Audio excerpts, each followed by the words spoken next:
Electric current, अगर सीधे और आसान भाषा में कहें तो इलेक्ट्रॉन्स के फ्लो को ही इलेक्ट्रिक करंट कहते हैं। लेकिन किसी वायर से लगातार इलेक्ट्रॉन्स बाहर जा रहे हैं तो उस वायर का मास भी तो कम होना चाहिए ना, क्योंकि इलेक्ट्रॉन्स के पास भी तो मास होता है। मेरे कहने का मतलब ये है कि अगर आप अपने घर में 5 केजी का वायर 50 सालों तक यूज करते हैं तो उसके बाद उस वायर का वेट 4.9 केजी का तो नहीं हो जाएगा ना। लेकिन ऐसा बिल्कुल भी नहीं होता है। क्यों नहीं होता है, इसको समझने के लिए आइए इलेक्ट्रिक करंट के फ्लो के मैकेनिज्म को समझते हैं।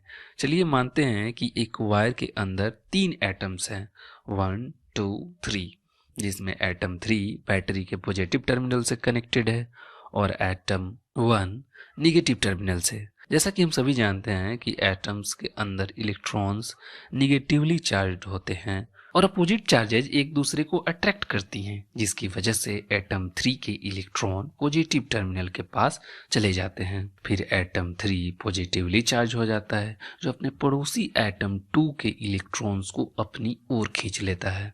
तो जब एटम 2 अपने इलेक्ट्रॉन्स को एटम 3 को ट्रांसफर कर देता है तो एटम 2 भी पॉजिटिवली चार्ज हो जाएगा और अपने पड़ोसी एटम 1 से इलेक्ट्रॉन्स को अपनी ओर खींचने लगेगा।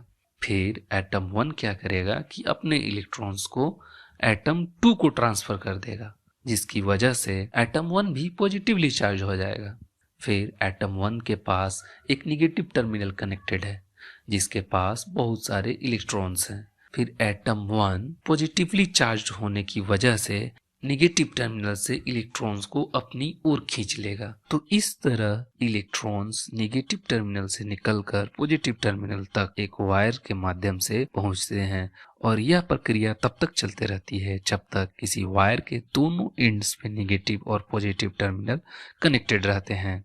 अगर आप इतनी बात समझ ही गए हैं तो एक और बात भी समझ लेते हैं कि आखिरकार कंडक्टर्स में इलेक्ट्रिक करंट का फ्लो क्यों होता है और इंसुलेटर्स में क्यों नहीं।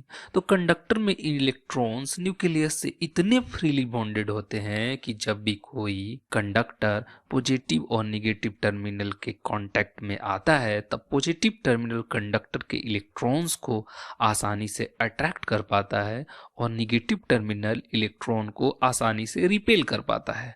जबकि इंसुलेटर में इलेक्ट्रॉन्स न्यूक्लियस से बहुत टाइटली बॉन्डेड होते हैं, जो बैटरी के टर्मिनल के बहुत ज़्यादा फोर्स अप्लाई करने के बाद भी अपनी जगह से हिलते भी नहीं हैं।